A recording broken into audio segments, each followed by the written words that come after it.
50 ಗ್ಯಾರಂಟಿಯಲ್ಲಿ ಯಾವೆಲ್ಲ ಸುದ್ದಿ ಇದೆ ಅಂತ ಹೇಳಿ ಒಂದೊಂದಾಗಿ ನೋಡ್ತಾ ಹೋಗೋಣ.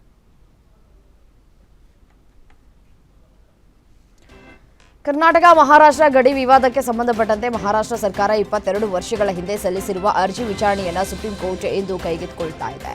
ಬೆಳಗಾವಿ ಸೇರಿದಂತೆ ಕರ್ನಾಟಕದಲ್ಲಿರುವಂತಹ 865 ನಗರ ಪಟ್ಟಣ ಗ್ರಾಮಗಳು ಮತ್ತೆ ಮಹಾರಾಷ್ಟ್ರಕ್ಕೆ ಸೇರಬೇಕು ಎಂಬ ಮಹಾರಾಷ್ಟ್ರ ಸರ್ಕಾರದ ಅರ್ಜಿಯನ್ನ ವಿಚಾರಣೆಗೆ ತಿರಸ್ಕರಿಸಬೇಕು ಅನ್ನೋದರ ಕುರಿತು ಮಹತ್ವದ ನಿರ್ಣಯ ಸುಪ್ರೀಂ ಕೋರ್ಟ್ನಿಂದ ಹೊರಬೀಳುವ ಸಾಧ್ಯತೆ ಇದೆ. ಕರ್ನಾಟಕ ಸರ್ಕಾರದ ಪರವಾಗಿ ಹಿರಿಯ ನ್ಯಾಯವಾದಿ ನಿಶಾಂತ ಪಾಟೀಲ್ ವಕಾಲತ್ತನ್ನು ವಹಿಸಲಿದ್ದಾರೆ.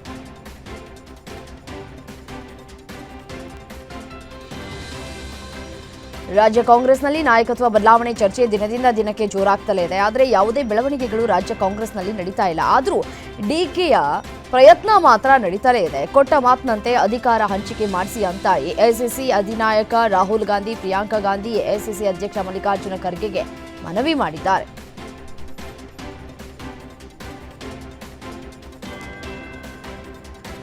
ಇನ್ನು ಈ ಬಗ್ಗೆ ಮಾತನಾಡಿರುವಂತಹ ಮಾಜಿ ಸಂಸದ ಡಿಕೆ ಸುರೇಶ್, ಸೂಕ್ತ ಸಂದರ್ಭದಲ್ಲಿ ಸೂಕ್ತ ನಿರ್ಧಾರ ತೆಗೆದುಕೊಳ್ತೇವೆ ಅಂತ ರಾಹುಲ್ ಗಾಂಧಿ ಹೇಳಿದ್ದಾರೆ. ಅಲ್ಲಿವರೆಗೂ ತಾಳ್ಮೆಯಿಂದ ಇರಿ ಎಂದಿದ್ದಾರೆ. ಅಧಿಕಾರದಲ್ಲಿ ಇಲ್ಲದಿದ್ದಾಗಲೂ ಕೂಡ ಡಿಕೆ ಶಿವಕುಮಾರ್ ಪಕ್ಷ ನಿಷ್ಠರಾಗಿದ್ದಾರೆ. ಹೀಗಾಗಿ ಪಕ್ಷ ಮತ್ತು ಶಾಸಕರು ಅವರ ಹಿತದೃಷ್ಟಿಯಿಂದ ಕಾಯ್ತಾ ಇದ್ದೇವೆ ಅಂತಂದ್ರು. ಇನ್ನು ಅಧಿಕಾರ ಸುಲಭವಾಗಿ ಸಿಗಲ್ಲ, ಅಣ್ಣನ ಹಣೆ ಬರಹದಲ್ಲಿ ಬರೆದಿದ್ರೆ ಸಿಎಂ ಆಗ್ತಾರೆ ಎಂಬ ವಿಶ್ವಾಸವನ್ನು ವ್ಯಕ್ತಪಡಿಸಿದರು.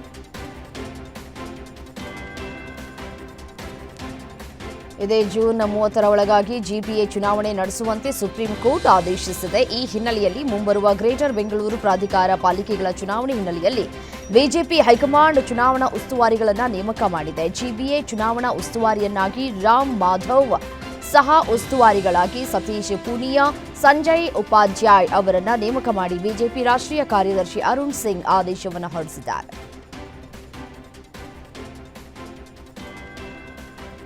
ಮದ್ಯ ಮಾರಾಟಕ್ಕೆ ಪರವಾನಗಿ ನೀಡೋದಕ್ಕೆ 25 ಲಕ್ಷ ರೂಪಾಯಿ ಲಂಚ ಪಡೆದಂತಹ ಆರೋಪದ ಅಡಿ 2 ಅಧಿಕಾರಿಗಳನ್ನು ಅಮಾನತು ಮಾಡಲಾಗಿದೆ. ಬಂಧಿತರಾಗಿರುವಂತಹ ಅಬಕಾರಿ ಉಪ ಆಯುಕ್ತ ಜಗದೀಶ್ ನಾಯಕ್, ಅಧೀಕ್ಷಕ ಕೆಎಂ ತಮ್ಮಣ್ಣರನ್ನ ಅಮಾನತುಗೊಳಿಸಿ ರಾಜ್ಯ ಸರ್ಕಾರ ಆದೇಶವನ್ನು ಹೊರಡಿಸಿದೆ. ಬಾರ್ ಲೈಸೆನ್ಸ್ಗೆ 25 ಲಕ್ಷ ಲಂಚವನ್ನ ಪಡೆಯುವಾಗ ರೆಡ್ ಹ್ಯಾಂಡ್ ಆಗಿ ಸಿಕ್ಕಿಬಿದ್ದಿದ್ದಾರೆ. ಅಬಕಾರಿ ಭವನದ ಕಚೇರಿಯಲ್ಲೇ ಲೈಸೆನ್ಸ್ ಡೀಲ್ ಮಾಡಿದ ಅಧಿಕಾರಿಗಳನ್ನ ಇದೀಗ ಅಮಾನತುಗೊಳಿಸಲಾಗಿದೆ.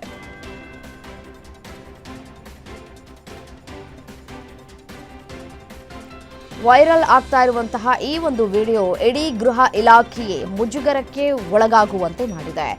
ಡಿಜಿಪಿ ರಾಮಚಂದ್ರ ರಾವ್ ಸಮವಸ್ತ್ರದಲ್ಲೇ ಮಾಡಿರುವಂತಹ ರಾಸಲೀಲೆಗೆ ತಲೆದಂಡ ಆಗಿದೆ. ರಾಮಚಂದ್ರ ರಾವ್ ಅವರನ್ನ ಅಮಾನತುಗೊಳಿಸಿ ಸರ್ಕಾರ ಆದೇಶವನ್ನ ಹೊರಡಿಸಿದೆ. ಅಖಿಲ ಭಾರತ ಸೇವೆಗಳ ನಿಯಮಗಳು 1969 ಅಂದರೆ 1969ರ ನಿಯಮ 3 ಕಲಂ 1 ಕಲಂ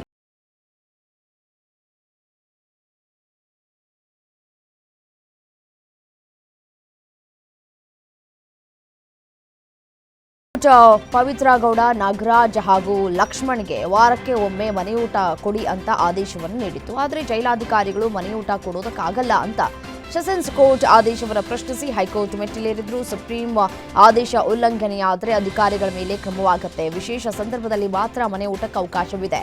ಜೈಲು ಕೈಪಿಡಿಯಲ್ಲಿನ ನಿಯಮಗಳನ್ನು ಅನುಸರಿಸಲಾಗಿಲ್ಲ. ಹೀಗಾಗಿ 57ನೇ ಸಿಸಿಎಚ್ ಕೋರ್ಟ್ ಆದೇಶಕ್ಕೆ ಹೈಕೋರ್ಟ್ ತಡೆ ನೀಡಿದೆ.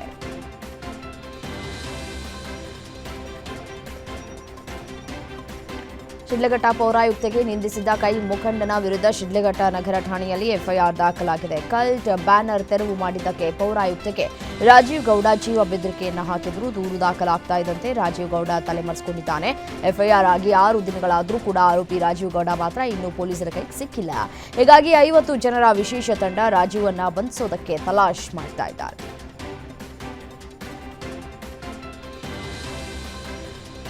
ಶಬರಿಮಲೆ ಚಿನ್ನ ಕಳ್ಳತನ ಪ್ರಕರಣಕ್ಕೆ ಸಂಬಂಧಪಟ್ಟಂತೆ ಬೆಂಗಳೂರು, ಬಳ್ಳಾರಿ, ತಮಿಳುನಾಡು, ಕೇರಳ ಸೇರಿದಂತೆ 21 ಕಡೆ ಇಡಿ ದಾಳಿಯನ್ನು ನಡೆಸಿದೆ. ಈ ಪ್ರಕರಣ ಸಂಬಂಧ ಎಸ್ಐಟಿ ತನಿಖೆ ನಡೆಸ್ತಾ ಇದ್ದು ಇದೀಗ ಇಡಿ ಎಂಟ್ರಿ ಕೊಟ್ಟಿದೆ. ಚಿನ್ನ ಕಳ್ಳತನದ ಆರೋಪದಲ್ಲಿ ಜೈಲು ಪಾಲಾಗಿರುವಂತಹ ಗೋವರ್ಧನ್ ಒಡೆತನದ ಬಳ್ಳಾರಿಯ ರೊದ್ದಂ ಜ್ಯುವೆಲರಿ ಶಾಪ್ ಹಾಗೂ ಮನೆ, ಶಬರಿಮಲೆಯ ತಂತ್ರಿಯಾಗಿದ್ದಂತಹ ಬೆಂಗಳೂರಿನ ಶ್ರೀರಾಂಪುರ ನಿವಾಸಿ ಪೊನ್ನಿ ಉನ್ನಿಕೃಷ್ಣನ್, ಸ್ಟಾರ್ಟ್ ಕ್ರಿಯೇಷನ್, ವಾಸು ನಿವಾಸ ಸೇರಿದಂತೆ ತಮಿಳುನಾಡು, ಕೇರಳ ಸೇರಿದಂತೆ 21 ಕಡೆ ಇಡಿ ದಾಳಿಯನ್ನು ಮಾಡಿದೆ.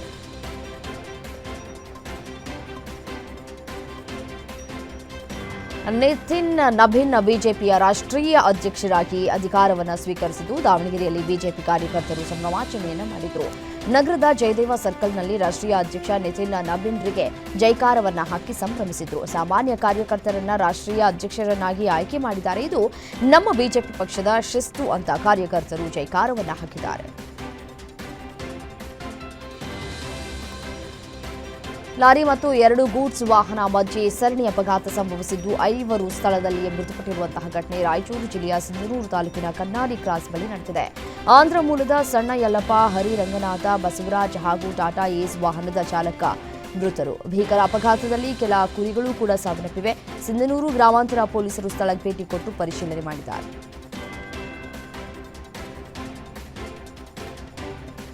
ಚಾಲಕನ ನಿಯಂತ್ರಣ ತಪ್ಪಿ ಬಸ್ ಜಮೀನಿಗೆ ನುಗ್ಗಿರುವಂತಹ ಘಟನೆ ಬೆಳಗಾವಿ ಜಿಲ್ಲೆಯ ಸವದತ್ತಿ ತಾಲೂಕಿನ ತಲ್ಲೂರ ಗ್ರಾಮದಲ್ಲಿ ನಡೆದಿದೆ. ಬಸ್ನಲ್ಲಿ ಇದ್ದಂತಹ 20ಕ್ಕೂ ಹೆಚ್ಚು ಪ್ರಯಾಣಿಕರು ಪ್ರಾಣಾಪಾಯದಿಂದ ಪಾರಾಗಿದ್ದಾರೆ. ಚಾಲಕನಿಗೆ ಏಕಾಏಕಿ ಮೂರ್ಛೆ ಬಂದ ಹಿನ್ನೆಲೆ ಅವಘಡ ಸಂಭವಿಸಿದೆ. ಗಾಯಗೊಂಡ ಪ್ರಯಾಣಿಕರಿಗೆ ಸ್ಥಳೀಯ ಆಸ್ಪತ್ರೆಗೆ ದಾಖಲಿಸಲಾಗಿದೆ. ಬಸ್ ಮೇಲಕ್ಕೆತ್ತೋದಕ್ಕೆ ಬಂದ ಕ್ರೇನ್ ರಸ್ತೆ ಪಕ್ಕದಲ್ಲಿರುವ ಮನೆಯ ಮೇಲೆ ಉರುಳಿ ಬಿದ್ದಿದೆ.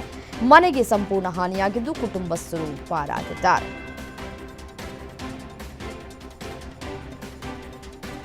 ಸಂತಾನಹರಣ ಶಸ್ತ್ರಚಿಕಿತ್ಸೆಗೆ ಒಳಗಾದ ಬಾಣಂತಿ ಮೃತಪಟ್ಟಿರುವಂತಹ ಘಟನೆ ಬೀದರ್ನ ಖಾಸಗಿ ಆಸ್ಪತ್ರೆಯಲ್ಲಿ ನಡೆದಿದೆ.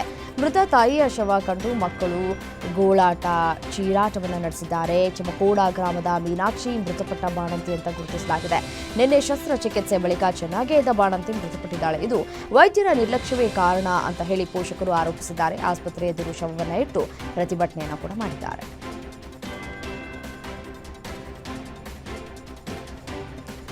ಮಹಿಳೆಯರ ಒಳ ಉಡುಪನ್ನ ಕದಿತಾ ಇದ್ದಂತಹ ವಿಕೃತ ಕಾಮಿಯನ್ನ ಬಂಧಿಸಿರುವಂತಹ ಘಟನೆ ಹೆಬ್ಬಗೋಡಿ ಠಾಣಾ ವ್ಯಾಪ್ತಿಯ ವಿದ್ಯಾನಗರದಲ್ಲಿ ನಡೆದಿದೆ. ಕೇರಳ ಮೂಲದ ಅಮಲ್ ಬಂಧಿತ ಆರೋಪಿ ಅಂತ ಗುರುತಿಸಲಾಗಿದೆ. ಮಹಿಳಾ ಒಳ ಉಡುಪು ಕದ್ದು ವಿಕೃತ ಕಾಮಿ ಧರಿಸಿಕೊಳ್ತಾ ಇದ್ದ. ಮಹಿಳಾ ಒಳ ಉಡುಪು ಧರಿಸಿಕೊಂಡೇ ಫೋಟೋಗೆ ಪೋಸ್ ಕೊಡ್ತಾ ಇದ್ದ. ಖಚಿತ ಮಾಹಿತಿಯ ಮೇರೆಗೆ ಆರೋಪಿ ಅಮಲ್ನನ್ನ ಹೆಬ್ಬಗೋಡಿ ಪೊಲೀಸರು ಬಂಧಿಸಿದ್ದಾರೆ.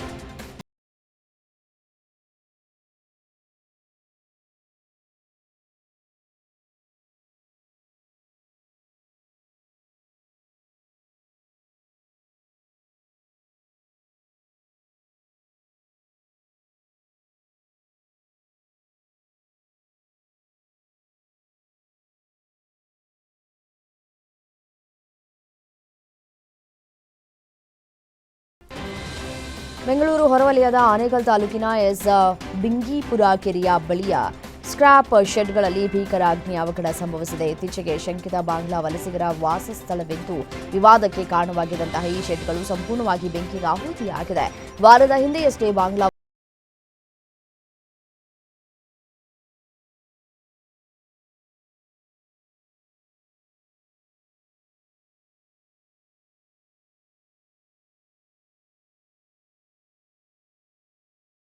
ಮೃತಪಟ್ಟಿರುವಂತಹ ಘಟನೆ ಹಳಿಯಾಳ ತಾಲೂಕಿನ ಕಾವಲವಾಡ ಗ್ರಾಮದಲ್ಲಿ ನಡೆದಿದೆ. ಮೃತ ಬಾಲಕನನ್ನ 5 ವರ್ಷದ ಬಾಲಕ ಹುಜೇರಾ ಸಲೀಂ ಶಿಗಳ್ಳಿ ಅಂತ ಗುರುತಿಸಲಾಗಿದೆ.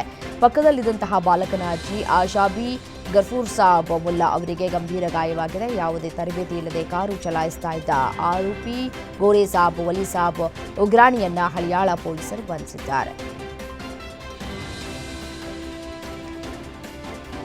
ಬಾಗಲಕೋಟೆ ಜಿಲ್ಲೆ ಬಾದಾಮಿ ತಾಲೂಕಿನ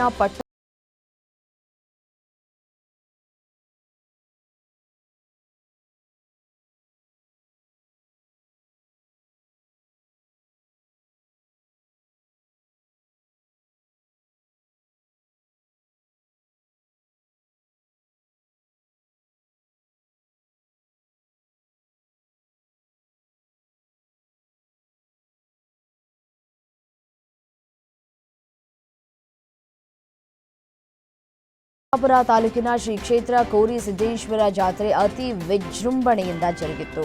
ಶ್ರೀಮಠದ ಪೀಠಾಧಿಪತಿ ಷಟಕ್ಷಲ್ ಬ್ರಹ್ಮಸಿದ್ಧ ತೋಟೇಂದ್ರ ಮಹಾಸ್ವಾಮಿಗಳ ನೇತೃತ್ವದಲ್ಲಿ ಭವ್ಯ ರಥೋತ್ಸವ ನಡೆಯಿತು. ಜಾತ್ರಾ ಮಹೋತ್ಸವಕ್ಕೆ ಚಲನಚಿತ್ರ ನಟ ಪ್ರಣಯರಾಜ್ ಶ್ರೀನಾಥ್ ಭಾಗಿಯಾಗಿದ್ದು, ನಾಲ್ವಾರ ರತ್ನ ಪ್ರಶಸ್ತಿ ಪಡೆದ ನಟ ಶ್ರೀನಾಥ್ ಮಕ್ಕಳೊಂದಿಗೆ ವೇದಿಕೆ ಮೇಲೆ ನೀನೇ ಸಾಕಿದಾಗಿನಿ ಹಾಡಿಗೆ ಹೆಜ್ಜೆ ಹಾಕಿ ಗಮನವನ್ನ ಸೆಳೆದರು.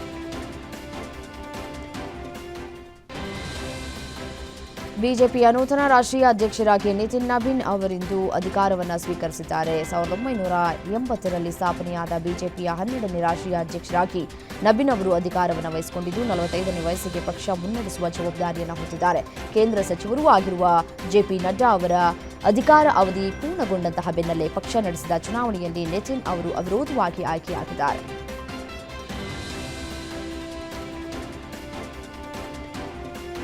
ಬಿಜೆಪಿಯ ನೂತನ ರಾಷ್ಟ್ರೀಯ ಅಧ್ಯಕ್ಷರಾಗಿ ಅಧಿಕಾರ ವಹಿಸಿಕೊಂಡ ನಿತಿನ್ ನಬೀನ್ ಅವರನ್ನು ಪ್ರಧಾನಿ ಮೋದಿ ಶ್ಲಾಘಿಸಿದರು. ಇದೇ ವೇಳೆ ಮಾತನಾಡಿದಂತಹ ಮೋದಿ, ಬಿಜೆಪಿ ಹೊಸಬರಿಗೆ ವೇದಿಕೆ ಒದಗಿಸುತ್ತೆ. ಬಿಜೆಪಿ ಅಧ್ಯಕ್ಷರ ಜವಾಬ್ದಾರಿ ಕೇವಲ ಪಕ್ಷಕ್ಕೆ ಸೀಮಿತವಾಗಿಲ್ಲ. ಎನ್ಡಿಎ ಒಕ್ಕೂಟದಲ್ಲಿ ಸಮನ್ವಯ ಸಾಧಿಸುವುದು ಅವರ ಕರ್ತವ್ಯವಾಗಿದೆ. ಪಕ್ಷದ ವಿಚಾರ ಬಂದರೆ ನಿತಿನ್ ನಬೀನ್ ಅವರೇ ಬಾಸ್, ನಾನು ಪಕ್ಷದ ಕಾರ್ಯಕರ್ತ ಅಂತ ಹೊಗಳಿದರು.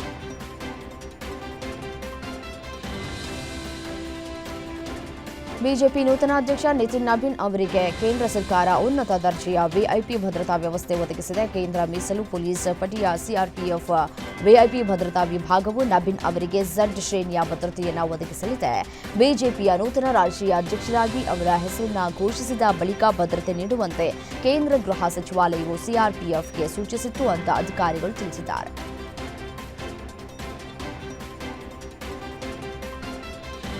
ಮಾಜಿ ಕೇಂದ್ರ ಸಚಿವೆ ಮೇನಕಾ ಗಾಂಧಿ ನೀಡಿದ ಹೇಳಿಕೆಗೆ ಸುಪ್ರೀಂ ಕೋರ್ಟ್ ಅಸಮಾಧಾನವನ್ನು ವ್ಯಕ್ತಪಡಿಸಿದೆ. ಬೀದಿ ನಾಯಿಗಳ ವಿಷಯದ ಕುರಿತು ಸುಪ್ರೀಂ ಕೋರ್ಟ್ನ ಆದೇಶಗಳನ್ನು ಟೀಕಿಸಿರುವುದಕ್ಕೆ ನ್ಯಾಯಾಲಯ ಅಸಮಾಧಾನವನ್ನು ವ್ಯಕ್ತಪಡಿಸಿದೆ. ಮೇನಕಾ ನ್ಯಾಯಾಂಗ ನಿಂದನೆ ಮಾಡಿದ್ದಾರೆ ಅಂತ ಹೇಳಿ ನ್ಯಾಯಾಲಯವು ಘೋಷಿಸಿದೆ. ಸುಪ್ರೀಂ ಕೋರ್ಟ್ನ ಪೀಠವು ಮೇನಕಾ ಗಾಂಧಿಯವರನ್ನ ತೀವ್ರ ತರಾಟೆಗೆ ತೆಗೆದುಕೊಂಡಿದೆ.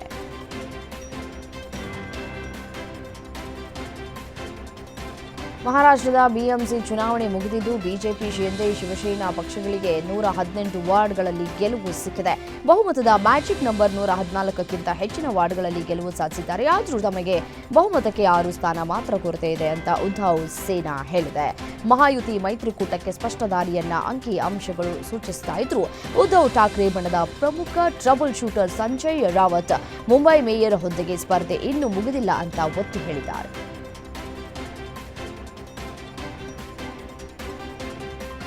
ಭಾರತ ಪ್ರಸ್ತುತದಲ್ಲಿ ಜಾಗತಿಕ ಹೂಡಿಕೆಗೆ ವಿಶ್ವಾಸಾರ್ಹ ಮತ್ತು ಭವಿಷ್ಯದ ಸುಭದ್ರ ತಾಣವಾಗಿ ಹೊರಹೊಮ್ಮುತ್ತಾ ಇದ್ದು, ದಾವೋಸ್ನಲ್ಲಿ ನಡೀತಾ ಇರುವಂತಹ ವಿಶ್ವ ಆರ್ಥಿಕ ವೇದಿಕೆ 2ನೇ ದಿನದ ಶೃಂಗಸಭೆ ಇದಕ್ಕೆ ಸಾಕ್ಷಿಯಾಯಿತು. 2026ರ ಆರಂಭದಲ್ಲೇ ಈ ವಿಶ್ವ ಆರ್ಥಿಕ ವೇದಿಕೆ ಮಹತ್ವದ ಸಭೆ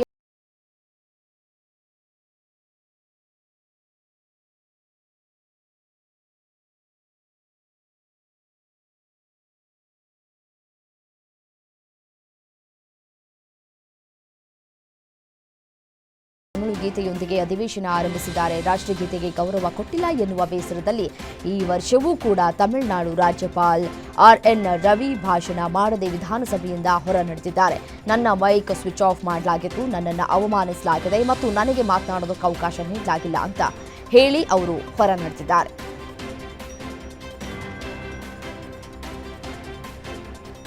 ಚುನಾವಣಾ ಆಯೋಗ ನಡೆಸ್ತಾ ಇರುವಂತಹ ಮತದಾರರ ಪಟ್ಟಿ ಸಮಗ್ರ ಪರಿಷ್ಕರಣೆಯಲ್ಲಿ ವಿಚಿತ್ರ ಘಟನೆ ನಡೆದಿದೆ. ತಾನು ಭಾರತೀಯ, ಪೂರ್ವಜರು ಇಲ್ಲಿಯವರೇ ಅಂತ ಸಾಬೀತು ಮಾಡೋದಕ್ಕೆ ತನ್ನ ಅಜ್ಜನ ಸಮಾಧಿಯ ಮಣ್ಣು ತಂದು ಡಿಎನ್ಎ ಪರೀಕ್ಷೆ ನಡೆಸೋದಕ್ಕೆ ಒತ್ತಾಯಿಸಿದ್ದಾನೆ. ಹರಿಶ್ಚಂದ್ರಪುರ ಬ್ಲಾಕ್ 1ರ ವಾರಿ ದೌಲತ್ಪುರ ಗ್ರಾಮದಲ್ಲಿ ವಾಸಿಸ್ತಾ ಇರುವಂತಹ ಸಲೇಖ್ ಚುನಾವಣಾಧಿಕಾರಿಗಳಿಗೆ ಅಜ್ಜನ ಸಮಾಧಿಯಾಗಿದ್ದು ಅದರ ಮಣ್ಣನ್ನು ತಂದು ಡಿಎನ್ಎ ಪರೀಕ್ಷೆ ಮಾಡೋದಕ್ಕೆ ಆಗ್ರಹಿಸಿದ್ದಾರೆ.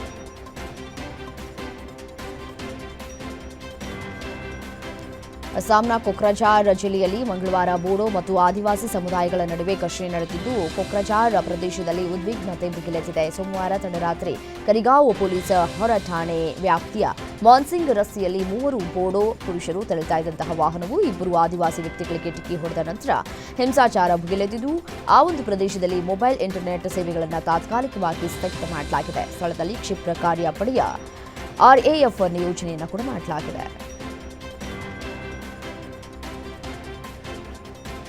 ಹೀಲಿಯಂ ಗ್ಯಾಸ್ ಸಿಲಿಂಡರ್ ಸ್ಫೋಟಗೊಂಡು 4 ಸಾವನ್ನಪ್ಪಿದ್ದು 10 ಮಂದಿ ಗಂಭೀರವಾಗಿ ಗಾಯಗೊಂಡಿರುವಂತಹ ಘಟನೆ ತಮಿಳುನಾಡಿನ ಕಲ್ಲಕುರಿಚಿಯಲ್ಲಿ ನಡೆದಿದೆ.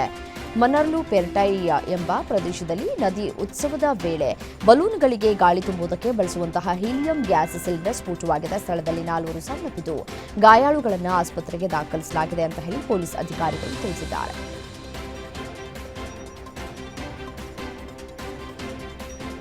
ಜಾತ್ರೆಯಲ್ಲಿ ದೈತ್ಯ ಉಯ್ಯಾಲೆಯೊಂದು ಇದ್ದಕ್ಕಿದ್ದಂತೆ ಕುಸಿದು ಬಿದ್ದ ಪರಿಣಾಮ 13 ವಿದ್ಯಾರ್ಥಿನಿಯರು ಗಾಯಗೊಂಡಿರುವಂತಹ ಘಟನೆ ಮಧ್ಯಪ್ರದೇಶದ ಜಬುವಾ ಪಟ್ಟಣದಲ್ಲಿ ನಡೆದಿದೆ. ಘಟನೆಯಲ್ಲಿ 13 ವಿದ್ಯಾರ್ಥಿಗಳು ಗಾಯಗೊಂಡಿದ್ದು ಅವರನ್ನ ಜಬುವಾ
ಹಣವನ್ನೇ ಪಣಕ್ಕಿಟ್ಟು ಭಯಾನಕ ಸಾಹಸವನ್ನು ಮಾಡಿದ್ದಾನೆ. ಟ್ರಕ್ ಅಡಿಯಲ್ಲಿ ಬೈಕ್ ಅನ್ನ ವೇಗವಾಗಿ ಓಡಿಸಿರುವಂತಹ ವಿಡಿಯೋ ವೈರಲ್ ಆಗಿದೆ. ಪ್ರತಿಯೊಬ್ಬರು ತನ್ನನ್ನು ಎಲ್ಲರೂ ಗುರುತಿಸಬೇಕು ಎನ್ನುವಂತಹ ಹಪ್ಪಿ ಬೆಳೆಸಿಕೊಂಡಿದ್ದಾರೆ. ಅದಕ್ಕಾಗಿ ಯಾವ ಹಂತಕ್ಕೆ ಬೇಕಾದರೂ ಹೋಗ್ತಾರೆ. ಸಾಮಾಜಿಕ ಜಾಲತಾಣಗಳಲ್ಲಿ ಇತ್ತೀಚೆಗೆ ವೈರಲ್ ಆಗ್ತಾ ಇರುವಂತಹ ವಿಡಿಯೋ ಈ ಮನಸ್ಥಿತಿಗೆ ಭಯಾನಕ ಉದಾಹರಣೆಯಾಗಿದೆ.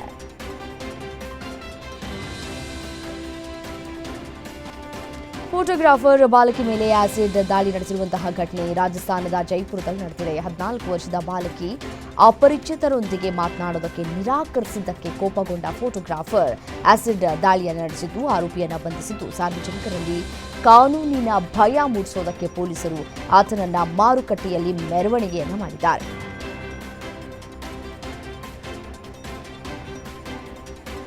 ಕಳೆದ 1 ವರ್ಷದ ಅವಧಿಯಲ್ಲಿ ಚಿನ್ನದ ಬೆಲೆ 70,000 ರೂಪಾಯಿ, ಬೆಳ್ಳಿ ಬೆಲೆ 2 ಲಕ್ಷ ರೂಪಾಯಿ ಏರಿಕೆಯಾಗಿದ್ದು ಜಾಗತಿಕ ಸಂಘರ್ಷ, ಪೂರೈಕೆ ಕುಸಿತ ಹಾಗೂ ಬೇಡಿಕೆ ಹೆಚ್ಚಳದಿಂದ ದರ ಜಾಸ್ತಿಯಾಗಿದೆ.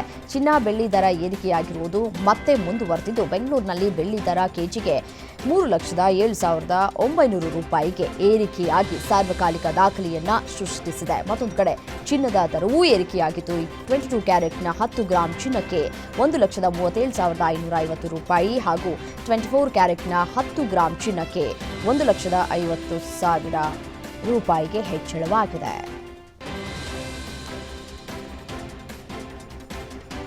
ಶಕ್ತಿಶಾಲಿ ರಕ್ಷಣಾ ವ್ಯವಸ್ಥೆಯನ್ನು ಹೊಂದಿರುವಂತಹ ವಿಶ್ವ ರಾಷ್ಟ್ರಗಳ ಪಟ್ಟಿಯನ್ನು ಗ್ಲೋಬಲ್ ಫೈರ್ ಪವರ್ ಬಿಡುಗಡೆ ಮಾಡಿದೆ. ವಿಶ್ವ ರಾಷ್ಟ್ರಗಳ ಸೇನೆ ಮತ್ತು ಶಸ್ತ್ರಾಸ್ತ್ರ ಬಲವನ್ನು ವಿಶ್ಲೇಷಿಸುವ ಗ್ಲೋಬಲ್ ಫೈರ್ ಪವರ್ ಸೂಚ್ಯಂಕದ ಪ್ರಕಾರ ಭಾರತ ವಿಶ್ವದ 4ನೇ ಅತಿದೊಡ್ಡ ಶಕ್ತಿಶಾಲಿ ರಕ್ಷಣಾ ವ್ಯವಸ್ಥೆ ಹೊಂದಿರುವಂತಹ ರಾಷ್ಟ್ರ ಅಂತ ಹೇಳಿ ತಿಳಿಸಿದೆ. America, China, Russia top 3 ರಾಷ್ಟ್ರಗಳಾಗಿವೆ.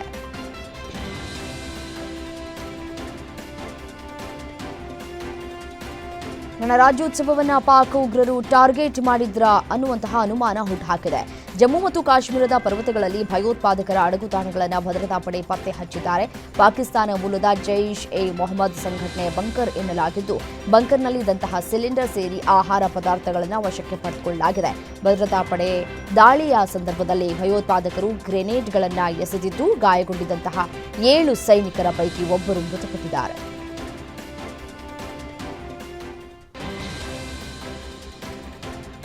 America ಅಧ್ಯಕ್ಷ ಟ್ರಂಪ್ ಹುಚ್ಚಾಟದ ಬೆನ್ನಲ್ಲೇ ಜಗತ್ತಿನ ಬಹುತೇಕ ರಾಷ್ಟ್ರಗಳು ಭಾರತದ ಜೊತೆ ಬಾಂಧವ್ಯಕ್ಕೆ ಮುಂದಾಗಿದೆ. ಅದರಲ್ಲೂ ಯುರೋಪಿಯನ್ ಒಕ್ಕೂಟವು ಭಾರತದ ಜೊತೆ ಮುಕ್ತ ವ್ಯಾಪಾರ ಒಪ್ಪಂದ ಮಾಡಿಕೊಳ್ಳುವುದಕ್ಕೆ ಮುಂದಾಗಿವೆ. ದಾವೋಸ್ನಲ್ಲಿ ನಡೀತಾ ಇರುವಂತಹ ವಿಶ್ವ ಆರ್ಥಿಕ ಶೃಂಗಸಭೆಯಲ್ಲಿ ಮಾತನಾಡಿದಂತಹ ಯುರೋಪ್ ಒಕ್ಕೂಟದ ಮುಖ್ಯಸ್ಥೆ ಉರ್ಸುಲಾ ವಾನ್ ಡರ್ ಲೆಯಾನ್ ಮಾತನಾಡಿ, ದಾವೋಸ್ ಬಳಿಕ ನಾವು ಭಾರತದ ಜೊತೆ ವ್ಯಾಪಾರ ಒಪ್ಪಂದ ಮಾಡುವ ಅಂತಿಮ ಹಂತದಲ್ಲಿದ್ದೇವೆ ಎಂದರು.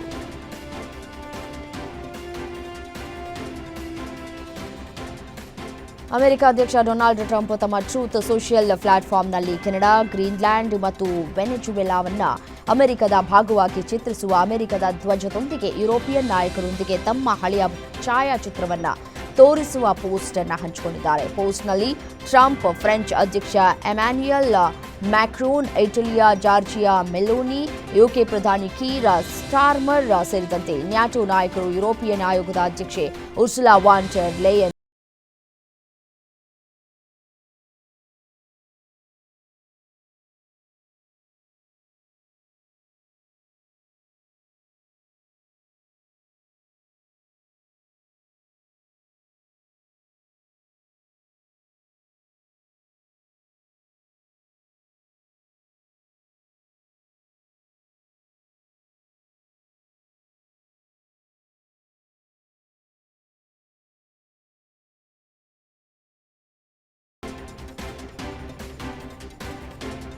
ಪಾಕಿಸ್ತಾನದ ಆರ್ಥಿಕ ರಾಜಧಾನಿಯಾಗಿರುವಂತಹ ಕರಾಚಿಯಲ್ಲಿನ ಶಾಪಿಂಗ್ ಮಾಲ್ನಲ್ಲಿ ಸಂಭವಿಸಿದಂತಹ ಅಗ್ನಿ ಅವಘಡದಲ್ಲಿ 26 ಮಂದಿ ಸಾವನ್ನಪ್ಪಿದ್ದು 12ಕ್ಕೂ ಹೆಚ್ಚು ಜನರು ಕಣ್ಮರೆಯಾಗಿದ್ದಾರೆ. ಕಳೆದ 2 ದಿನಗಳ ಹಿಂದೆ ರಾತ್ರಿ ಗುಲ್ ಪ್ಲಾಜಾದಲ್ಲಿ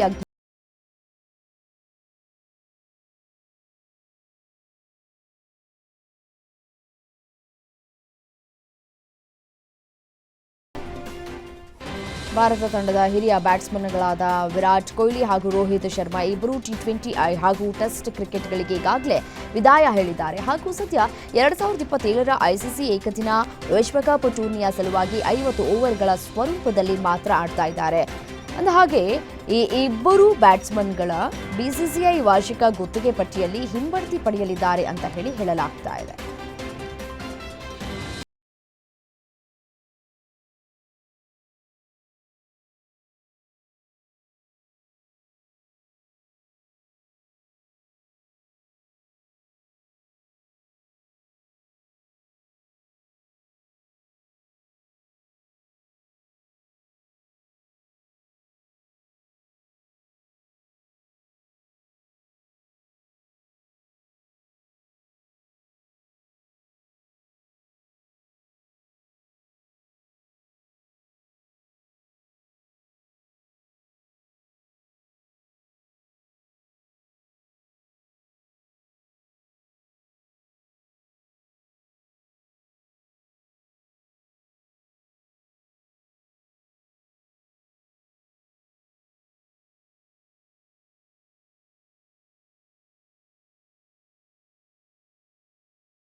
ಸರಣಿಯ ಮೊದಲ ಪಂದ್ಯ ಜನವರಿ 21ರಂದು ನಾಗ್ಪುರದಲ್ಲಿ ನಡೆಯಲಿದೆ. ಈ ಪಂದ್ಯದ ಮೂಲಕ team India wicket keeper batter Ishan Kishan ತಂಡಕ್ಕೆ ಮರಳಲಿದ್ದಾರೆ ಅಂತ ನಾಯಕ ಸೂರ್ಯಕುಮಾರ್ ಮಾಹಿತಿಯನ್ನು ನೀಡಿದ್ದಾರೆ.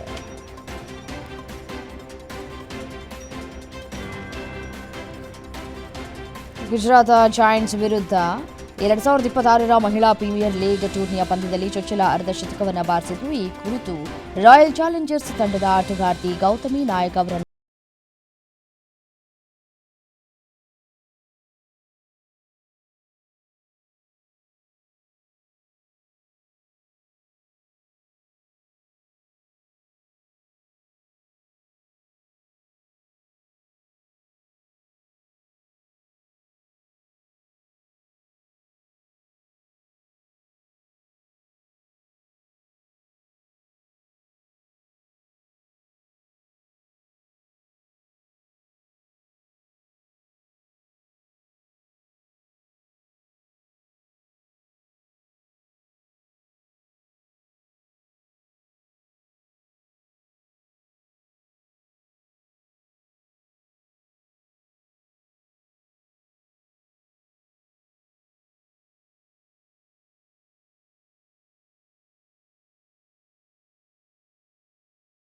ಜೊತೆಯೊಂದಿಗೆ ಬಿಡುಗಡೆಗೆ ಸಜ್ಜಾಗಿರುವಂತಹ ಸಿಂಹಪುರಿಯ ಚಿತ್ರತಂಡ ಸದ್ಯ ಚಿತ್ರದ ಪೋಸ್ಟರ್ ರಿಲೀಸ್ ಆಗಿದ್ದು ನಾಯಕನಾಗಿ ಕೆವೈ ಮೂರ್ತಿ ಅಭಿನಯಿಸಿದ್ದು ನಾಯಕಿಯಾಗಿ ಸೌಜನ್ಯ ಅಭಿನಯಿಸಿದ್ದಾರೆ. ಸಿಂಹಪುರಿಯ ಚಿತ್ರದ ಚಿತ್ರಕಥೆ ನಿರ್ದೇಶನ ನಿರ್ಮಾಪಕರು ಕೆವೈ ಮೂರ್ತಿಯವರು ಮಾಡಿದ್ದು ಅತಿ ಶೀಘ್ರದಲ್ಲೇ ಚಿತ್ರ ಬಿಡುಗಡೆಯಾಗಲಿದೆ.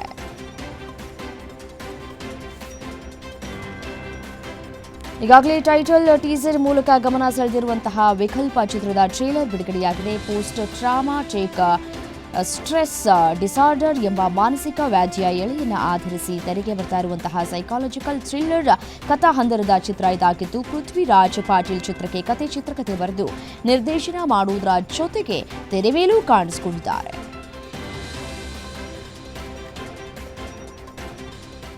ಇವಿಷ್ಟು 50 ಗ್ಯಾರಂಟಿಯ ಹೈಲೈಟ್ಸ್. ನೋಡ್ತಾ ಇರಿ ಗ್ಯಾರಂಟಿ ನ್ಯೂಸ್, ಸುದ್ದಿ ಖಚಿತ, ನ್ಯಾಯ ನಿಶ್ಚಿತ.